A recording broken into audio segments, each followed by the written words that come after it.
세상을 살아가는 사람들은요, 세상 사람들은 성공적인 삶, 정말 일이 잘 풀리기 위해서는 사람이 운이 있어야 된다고 생각해요. 운이 있어야 뭔가 잘 풀리고 잘 된다고 생각해요. 그러나 우리 믿음의 사람들은 그렇지 않습니다. 믿음의 사람들은 운으로 사는 사람들이 아닙니다. 믿음의 사람들은 하나님의 손길 안에 살아가는 존재들입니다. 하나님의 손에 붙잡혀 있어야만이 우리의 삶이 잘 되어지고 형통한 삶을 누릴 수 있다는 것을 우리는 고백하고 있다는 것입니다. 이것을 철저하게 경험하였고 이것을 철저하게 고백하고 있는 사람이 바로 오늘 본문에 나타나는 다윗입니다. 다윗은 누구보다도 모든 것을 다 경험했던 인물 중에 하나입니다. 다윗은 목동에서 왕이 되었고요. 그리고 바닥에서 최정상을 경험해봤고, 그 다음에 다윗은 인생의 쓴맛, 단맛을 다 겪어봤던 인물입니다. 또한 삶의 산전수전을 다 겪었던 인물이 바로 다윗이라는 인물입니다. 다윗은 모든 것들을 경험하고 난 후에 이제 오늘 본문에서 모든 것들이 다 주의 손에 달려있다고 한마디로 고백하고 있습니다. 인생의 모든 것들을 다 경험하고 난 후에 모든 것들이 주의 손에 달려있다고 철저하게 고백하고 있는 이러한 것이 오늘 본문에 나타나고 있습니다. 오늘 본문은 이제 다윗이 이 백성들과 함께 이 솔로몬이 성전을 짓기 위해서 하나님 앞에 예물을 드리고 난 후에 고백하는 고백의 기도가 오늘 본문의 이 내용이에요. 드리고 나니 하나님 앞에 감사하면서 고백하는 이 기도하는 이러한 내용으로 오늘 이 기도로 나타나고 있는데요. 이제 여기서 말씀하고 있는 건 뭡니까? 모든 것들이 다 하나님의 것이라는 겁니다. 모든 것들이 하나님의 것이고 하나님의 손으로 모든 것들이 말미암았다는 것을 말씀하고 있습니다. 오늘 본문을 11절 12절을 한번 같이 한번 읽어볼까요? 11절 12절 말씀은 같이 한번 읽습니다. 자, 시작. 여호와여 위대하심과 권능과 영광과 승리와 위엄이 다 주께 속하였사오니 천지에 있는 것이 다 주의 것이로소이다. 여호와여 주권도 주께 속하였사오니 주는 높으사 만물의 머리이심이니이다. 주께로 말미암고 또 주는 만물의 주제가 되사 손에 권세와 능력이 있사오니 모든 사람을 크게 하심과 강하게 하심이 주의 손에 있나이다. 아멘. 주권과 권세와 능력이 어디에 있다는 겁니다. 다 주의 손에 있다고 분명하게 말씀하고 있습니다. 주권과 능력과 권세와 모든 부와 기가 다 주님의 손에 있다는 것입니다. 다윗은요, 권력을 제대로 경험했던 인물입니다. 다윗은 권력이 어떤 것인지를 아는 인물입니다. 여러분 중에서는 권력이 어떤 것을 아는 것은 잘 몰라요. 우리는 사실은요.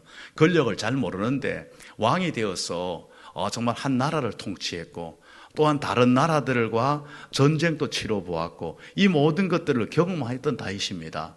이 다윗이 이제 통치하면서 세상의 권세와 능력이 하나님 앞에서는 아무것도 아니라는 것을 철저하게 경험했다는 것입니다. 이 모든 권력이 대단한 힘을 가지고 대단한 뭔가 능력을 가지고 있는 것 같지만은 사실 하나님 앞에서는 아무것도 아니라는 것을 철저히 경험했습니다. 다윗은 자신보다 먼저 앞선 왕이었던 사울, 또한 자신의 장인이죠. 사울이 그 권력을 유지하려고 그렇게 애를 썼지만은 그것이 너무 쉽게 허물어지는 것을 봤습니다. 이방 나라들이 권력을 견고하게 하려고 애를 써봤지만은 그 이방 나라들이 쉽게 무너진 것을 다윗은 철저하게 보았습니다. 다윗은 권력이 모든 능력이 하나님의 손에 있는 것이지 사람의 손에서 이루어지지 않는다는 사실을 분명하게 말씀해 주고 있다는 겁니다. 그래서 10절에서 14절의 이 내용을 보면요, 모든 것을 뭐라고 하는가, 다 주께 속하였사오니 다 주의 것이로소이다. 주께 속하였고 주로 말미암고 주의 손에 있나이다. 주의 손에서 받은 것으로 계속해서 이게 반복해서 나오고 있어요. 모든 것들이 주님의 손에 달려 있다는 것을 말씀해 주고 있다는 겁니다. 당시 이 왕들은 권력이 자신에게서 나온다고 생각해요. 모든 것들은 자신에게 속했다고 생각하고 있어요. 심지어 백성의 생명마저도 자신의 손에 속해 있고 모든 것들이 다 자신에 의해서 나온다고 생각하는 이런 시대예요. 이런 시대 속에서 다윗은 자신에게서 나오는 것이 아니라는 겁니다. 다 하나님에게서 이 모든 것들이 나온다는 사실을 철저하게 고백하고 있는 이러한 고백을 하고 있다는 겁니다. 그러므로 이제 가장 중요한 건 뭡니까? 주님의 손이에요. 주님의 손. 모든 것들이 주님의 손을 통해서 나온다 그러면 주님의 손을 우리는 어떻게 붙잡을 수 있는가? 이게 중요한 거 아니겠어요? 모든 것들이 주님의 손에서 말미암아서 나오고 주의 손으로 모든 것 이루어진다는 거 생각하면 주님의 손을 어떻게 붙잡을 수 있는가? 여기에 대해서 시편 141편 1절 2절 말씀은 이렇게 말씀을 하고 있어요. 여호와여 내가 주를 불러사오니 속히 내게 오시옵소서. 내가 주께 부르짖을 때에 내 음성에 귀를 기울이소서. 여호와여 내가 주를 불러사오니 속히 나의 기도가 주의 앞에 분향함과 같이 되며 나의 손드는 것이 저녁 제사같이 되게 하소서. 이렇게 고백하고 있습니다. 무슨 말입니까? 한마디로 말하면요, 주의 손을 붙잡는 것은 주님 앞에 부르짖어 기도할 때에 기도로 주님의 손을 붙잡을 수 있다는 사실을 분명하게 고백하고 있다는 겁니다. 우리가 주님의 손을 붙잡는 방법은요, 주님 앞에 매달려 기도하는 겁니다. 부르짖어 기도할 때에 주님의 손을 붙잡을 수 있다는 것, 모든 것들이 주님의 손으로 말미암고 주님의 손으로 모든 것들이 이루어지고 주님의 손 안에서 모든 것들이 세워지는데, 이 모든 것들을 붙잡을 수 있는 방법은 바로 주님 앞에 기도할 때에 이 모든 것들이 가능하다는 사실을 분명하게 말씀해 주고 있습니다. 역사의 주인과 주인공은 다르게 나타납니다. 역사의 주인은 누굽니까? 하나님이십니다. 역사의 주인은 분명히 하나님이시지만은요, 하나님은 이 역사 속에서 우리를 주인공으로 사용하십니다. 어떤 사람을 하나님께서 사용하시는가? 다윗같이 내 마음에 합한 사람이라, 이런 사람을 하나님이 사용하세요. 하나님께서 하나님의 마음에 합한 사람이 되어지게 되면 하나님께서 그 사람을 역사의 주인공으로 사용하신다는 사실을 우리는 분명히 알아야 됩니다. 하나님의 손에 붙들려서 하나님의 손에서 쓰임받는 그러한 인물로 우리는 살아가기 위해서는요, 모든 것들이 주님의 손에 달려있다는 것이 먼저 전제되어 있고, 주님의 손에 붙들릴 때에 하나님이 원하시는 도구로 쓰일 수 있다는 것을 우리에게 분명하게 고백하고 있는 겁니다. 우리는 모든 것들이 어떠한 인간적인 어떠한 것에 나오는 게 아니에요. 그렇기 때문에 우리는 환경과 어떤 여러 가지 조건에 지배를 받는 그런 존재들이 아닙니다. 우리가 환경과 조건에 모든 것들이 달려있다고 생각하면 좋은 환경에 사는 사람들이 가장 행복하고 잘 되어질 것 같지만 그렇지 않아요. 절대로 그렇지 않아요. 좋은 환경과 여건을 가지고 있는 사람, 정말 남부러울 것이 없는 사람이 보면요, 불행한 것을 너무 많이 봅니다. 그런데 무엇을 말씀해 주고 있습니까? 어떤 환경에 있든지 간에 어떤 조건에 있든지 간에 하나님의 손에 붙들리기만 하면 하나님께서 그 사람을 통하여서 하나님이 놀랍게 쓰시고 일하신다는 사실을 분명하게 우리에게 보여주고 있다는 것입니다. 만물이 다 주께로부터 오고 모든 과정이 주로 말미암아 이루어지고 모든 것이 주님께로 간다는 이것을 철저하게 인식하고 하나님의 손에 붙들리면 우리는 어떤 상황, 어떤 조건, 어떤 환경 속에서도 하나님이 원하시는 인생, 복된 인생을 살아갈 수 있다는 것을 우리에게 분명하게 말씀해 주고 있습니다. 그러면서 이제 계속해서 나오는 것이 무엇입니까? 우리는 자랑할 것이 아무것도 없는 인생이라는 것을 분명하게 말씀하고 있어요. 왜 자랑할 것이 없다는 것입니까? 다윗은 지금 현재 하나님 앞에 모든 것을 막 드리고 있어요. 하나님 앞에 성전을 짓는 것을 드리고 있는데 지금 드리는 게 지금 누구를 통해서 온 거예요? 다 하나님 것이라는 겁니다. 하나님 것. 하나님 것을 지금 받아가지고 지금 현재 그걸 드리는 것 뿐이라는 것을 분명히 고백하고 있는 거예요. 사실 이스라엘 백성들은요, 땅이 누가 허락하신 것입니까? 약속의 땅, 하나님이 약속하신 땅으로 하나님 들어가 가신 거예요. 지금 그 당시에 모든 여러 가지 일상품들은 뭐였던가 하면요, 전쟁의 전리품들이에요. 전리품들 다 하나님이 승리하도록 만들어서 그 모든 것들을 다 누리고 있는 거예요. 모든 걸 누리고 있는 거예요. 그 모든 것들을 가지고 지금 현재 드리는 거예요. 자신들의 것이라고는 아무것도 없다는 것을 지금 현재 다윗은 솔직하게 고백하고 있음을 볼 수가 있다는 겁니다. 다 주님 주신 거 아닙니까? 주님 주신 거 다 주님 앞에 드리는 건데 뭐 여기서 뭘 자랑할 것이 뭐가 있겠습니까? 지금 다윗은 이런 식으로 고백하고 있다는 겁니다. 다윗이 주께 받은 것을 주께 드린다는 거, 바로 청지기 사상을 가지고 다윗은 철저하게 살아갔다는 것을 우리에게 분명하게 보여주고 있다는 겁니다. 우리가 하나님께서 주신 것, 하나님에 드린다는 것, 이걸 늘 항상 의식할 때에 우리는 드리면서 기뻐하고, 드리면서 감사하고, 드리면서 하나님 앞에 기쁨으로 모든 것들을 할 수 있다는 것을 우리에게 보여주고 있다는 겁니다. 내가 피같이 내가 노력해서 정말 그러한 것으로 생각하면요, 인색한 마음 억지가 되어집니다. 그러나 주님이 나한테 다 주신 거 아닙니까? 주님이 주신 것 주님에게로, 이런 식으로 할 때 우리는 이게 바로 다윗이 분명하게 우리에게 보여주고 있는 이러한 내용이라는 것을 우리에게 보여주고 있다는 겁니다. 인간이 모든 것을 다 할 수 있는 것 같이 느끼지만은요, 인간은 아무것도 할 수 없어요. 사실 알고 보면요, 하나님의 손바닥 위에서 모든 것이 이루어지고 있음을 보여주고 있어요. 미국 애리조나에서요, 이제 굉장히 대형 프로젝트를 하면 실험을 했어요. 뭘 했는가 하면요, 지구의 자원이 다 고갈되어지고, 이제 지구가 도저히 살 수 없는 환경이 되어질 것을, 그것을 먼저 예측을 한 거예요. 예측을 해가지고, 이곳은 도저히 살 수 없다를, 이제 미리 예측을 해가지고, 화성이라든가 이런 곳에 가서 살 수 있는 그것을 이렇게 한번 생태 환경을 마련하는 생태 환경 실험실을 애리조나에다가 축구장 2배 크기로 해가지고 만든 거예요.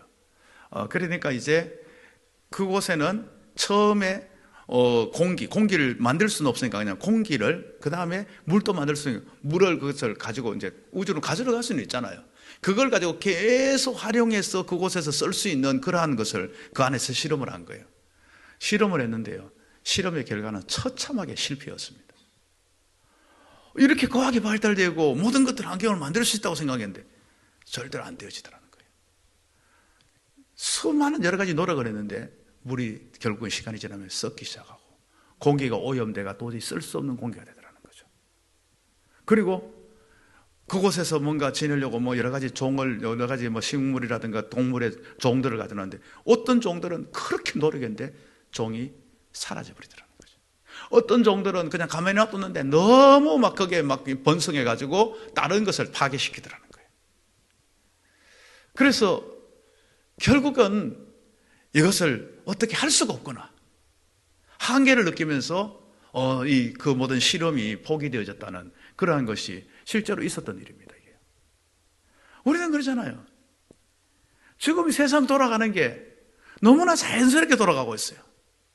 공기가 좀 오염됐다고 그러는데 어느 순간에 또 맑아졌다고 그러고 어느 순간 때가 갔다가 비가 오기도 하고 모든 것들이 알아서 척척 나오고 하니까 그냥 모든 게 자연스러운 것 같은데, 이게 하나님의 모든 그 속에서 이루어지고 있다는 사실을 알아야 된다는 겁니다.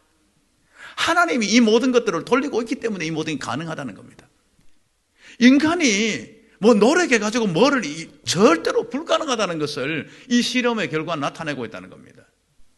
결국은 하나님의 모든 걸 허락해 주셨는데 하나님께로부터 온 거, 하나님의 손에서 모든 게 이루어졌다는 것을 우리는 분명하게 인식하고 살아가야 된다는 겁니다. 그래서 우리는 코로나 때 정말 그걸 철저하게 느꼈잖아요. 철저하게 느끼면서 그때 많이 불렀던 은혜라는 찬양, 모든 것들이 은혜, 당연한 것이 아니라 하나님의 은혜였다는 것을 우리는 철저히 느꼈잖아요. 그런데 어느 순간에 우리는 자꾸 또 잊어가요. 그것이 은혜라는 사실을 또 잊어가고 있는 거예요. 다 하나님의 은혜로 주어졌다는 것을 우리는 분명하게 알아야 된다는 겁니다. 우리가 알 수도 모방할 수도 없는 신비한 환경 속에서 우리는 지금 현재 누리고 있는 것, 이 모든 것 은혜입니다. 은혜. 너무나 자연스럽게 우리는 살아가지만 모든 게 다 은혜라는 사실을 우리는 잊지 말아야 돼요. 그렇기 때문에 우리는 교만할 것도 자랑할 것도 아무것도 없어요. 오직 하나님의 은혜에 감사하며 찬양하는 그러한 우리의 삶이 되어야 된다는 겁니다. 그리고 또한 하나님이 주신 이 땅, 이게 전부가 아니잖아요, 우리는요. 이 땅이 전부가 아니라 이 땅은 오늘 본문 15절 말씀에서 이렇게 말씀합니다. 세상에 있는 날이 그림자 같아서 희망이 없나이다. 이 땅이 어떤 곳입니까? 이 땅에는 나그네로 머무르는 곳이에요. 이 땅은 어떤 곳입니까? 그림자와 같은 것들이 모든 게 그림자 같은 거예요. 그림자가 뭡니까? 그림자는 실체가 아니에요. 그림자는 빛이 이렇게 쫙 어떠한 태양빛이 비치는 것에서 그림자가 나타나는 것이고, 그것이 사라지는 순간에 그림자도 사라져버리는 거예요. 실체의 빛이 사라지면 사라지는 거예요. 이게 바로 세상의 모든 것들이라는 것을 우리는 알아야 됩니다. 세상의 모든 것들은 그림자와 같고, 이 세상의 모든 것들은 잠깐 머물다가 사라지는 것이고, 이곳엔 희망을 둘 곳이 아니라는 사실을 우리는 분명히 알아야 된다는 겁니다. 죄 많은 이 세상은 내 집 아니라는 거. 내 집 아니라는 거. 우리가 정말 거해야 될 것은 하나님 주시는 영원한 새하늘과 새 땅이라는 것을, 우리는 그것을 늘 인식하고 살아야 됩니다. 이 땅에서는 우리는 나그네 의식을 가지고 살아가야 돼요. 이 땅에서는 그림자와 같은 인생이라는 사실을 잊지 말고 살아가야 돼요. 우리는 저 영원한 것을 바라보면서 우리는 살아가야 될 존재라는 것을 우리 잊지 말아야 된다는 겁니다. 여기다가 소망을 두고 여기다 희망을 둬서는 안 된다는 거예요. 그런데 우리는 자꾸만 여기다가 천년 만년 살 것까지 자꾸만 희망을 두고 소망을 두는데, 그건 어리석은 것이라는 것을 우리에게 분명하게 알려주고 있다는 것입니다. 잠시 세상에 머물다가 떠날 존재로 우리는 늘 항상 살아가야 됩니다. 그렇지만 우리가 이 땅 가운데 우리는 사명자로 살아가는 거예요. 이 땅 가운데 사명자로. 하나님이 이 땅 속에서 나에게 맡겨진 사명이 있는 거예요.